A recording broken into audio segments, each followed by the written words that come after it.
پیارے بچوں، السلام علیکم ورحمۃ اللہ وبرکاتہ۔ صادقین ایجوکیشن سروسز سے میں ایک بار پھر آپ کو خوش آمدید کہتی ہوں اور امید کرتی ہوں کہ آپ سب بالکل خیریت سے ہوں گے۔ پیارے بچوں، میں ہوں آپ کی ٹیچر جویریہ سعید۔ آج کے اپنے اس ویڈیو لیکچر سیشن 3 میں میں آپ کو آپ کی اردو کی کتاب قندیل ادب برائے جماعت چہارم سے ایک نیا سبق پڑھاؤں گی اور سبق کی تفصیلات سمجھاؤں گی۔ تو آئیے بچوں، اب آپ اپنی اردو کی کتاب قندیل ادب برائے جماعت چہارم کھولیے۔ اس کتاب میں صفحہ نمبر 64 کھولیے۔ یہاں ایک تصویر بنی آپ کو نظر آ رہی ہوگی۔ کچھ بچوں نے اس میں سفر بھی کیا ہوگا اور کچھ نے اس کو صرف دور سے دیکھا ہوگا یا اس کی تصویر دیکھی ہوگی۔ کس چیز کی تصویر ہے بچوں یہ؟ ذرا سوچئے۔ بالکل ٹھیک، آپ کا جواب بالکل ٹھیک ہے بچوں، آپ نے بالکل صحیح سوچا۔ یہ ریل گاڑی کی تصویر ہے اور ریل گاڑی کے آگے سب سے آگے جو آپ کو یہ ہرے رنگ کا نظر آ رہا ہے یہ ہے ریل کا انجن۔ بچوں، آج کے ہمارے اس سبق کا عنوان بھی یہی ہے، ریل کا انجن۔ تو آئیے بچوں، اب اس سبق کو پڑھنا شروع کرتے ہیں۔ میں آپ کے سامنے اس سبق کی بلند خوانی کروں گی، آپ بھی میرے ساتھ سبق کی بلند خوانی کیجیے تاکہ آپ سبق کو صحیح ہجوں اور تلفظ کے ساتھ پڑھ سکیں۔ بسم اللہ الرحمن الرحیم۔ ریل کا انجن۔ بچوں، آپ نے ریل کا انجن تو دیکھا ہوگا، یہ کس قدر طاقتور اور خوبصورت ہوتا ہے، اور جب یہ حرکت میں آتا ہے تو اپنے ساتھ بیسیوں ریل کے ڈبے اور لاکھوں من بوجھ آندھی طوفان کی رفتار سے کھینچے چلا جاتا ہے۔ اس انجن کے اندر ایک بڑی مشین ہوتی ہے جس میں سینکڑوں چھوٹے بڑے پرزے لگے ہوتے ہیں جو انجن کے اندر بڑی صفائی اور مہارت سے جوڑے گئے ہوتے ہیں اور ایک دوسرے کو کام کرنے میں مدد دیتے ہیں۔ اگر ان میں سے ایک پرزہ بھی اپنی جگہ سے ہل جائے یا ان میں کوئی رکاوٹ ڈالے تو انجن کے کام میں خرابی پیدا ہو جاتی ہے۔ انجن کا مستری ہر وقت اس کی دیکھ بھال کرتا رہتا ہے۔ وہ تھوڑے تھوڑے عرصے کے بعد اس کے ہر پرزے کو تیل دیتا ہے تاکہ وہ آسانی سے اپنا کام کرتا رہے۔ ہر لمبے سفر کے بعد انجن کا غور سے معائنہ کیا جاتا ہے اور چھوٹی موٹی مرمت فوراً کر دی جاتی ہے۔ پھر ہر 50,000 میل سفر کرنے کے بعد انجن کو ورکشاپ بھیج دیا جاتا ہے جہاں اس کے کل پرزے کھول کر ان کی اچھی طرح صفائی اور مرمت کر دی جاتی ہے۔ اگر ایسا نہ کیا جائے تو انجن چند ہی سال میں بیکار ہو کر رہ جاتا ہے۔ جہاں انجن کی اندر کی صفائی کی جاتی ہے وہاں اس کی ظاہری صفائی کا بھی بڑا خیال رکھا جاتا ہے، اسی لیے یہ اتنا خوبصورت دکھائی دیتا ہے۔ بچوں، یہ تھی اس سبق کے آدھے حصے کی یا کچھ حصے کی بلند خوانی۔ تو آئیے بچوں، اب اس سبق میں موجود مشکل الفاظ کے معنی میں آپ کو سمجھاتی ہوں اور اس سبق کی تفصیلات آپ کو سمجھاؤں گی۔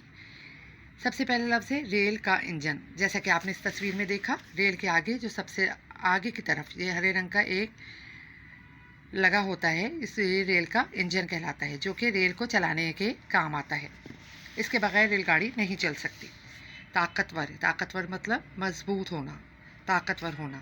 آندھی طوفان یعنی بہت تیز رفتاری سے، جس طرح سے بچوں تیز ہوا چلتی ہے اور آندھی آتی ہے یعنی اس کی ہوا کی رفتار ایک دم سے تیز ہو جاتی ہے، اسی طرح ریل کا انجن بھی بہت زیادہ تیز رفتاری سے چلتا ہے، اسی لیے یہاں آندھی طوفان کا لفظ استعمال کیا گیا ہے۔ اس کے بعد اگلا لفظ ہے بچوں یہاں پر مستری۔ مستری کا مطلب میکینک، یعنی جو ریل کے انجن کی مرمت کرتا ہے یا اس کے پرزوں کی دیکھ بھال کرتا ہے، اس کے پرزوں کی خرابی کو دور کرتا ہے، اس شخص کو مستری کہتے ہیں۔ ہر پرزے کو تیل دینا یعنی وقفے وقفے سے ان کی آئلنگ کرنا، اس کے اندر تیل ڈالنا تاکہ وہ پرزے صحیح طریقے سے کام کر سکیں۔ چھوٹی موٹی مرمت یعنی عارضی طور پہ یا وقتی طور پہ کوئی خرابی پیدا ہو جائے تو اس کو ٹھیک کر دینا۔ 50,000 میل سفر یعنی ایک لمبا سفر، بہت زیادہ لمبا سفر طے کرنا۔